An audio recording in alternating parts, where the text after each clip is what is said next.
யோசேப்பை போல் நான் ஒழுங்கில்லையே, நோவாவை போல் நீதிமானும் இல்லையே, ஆபிரகாமை போல் விசுவாசி இல்லையே, தானியேலை போல் உம்மை வேண்டவில்லையே.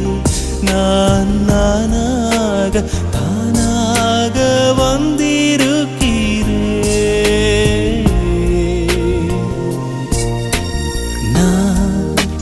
நானாகவே வந்திருக்கிறேன். பிரசன்னத்தில் வந்து நிற்கிறேன். நீ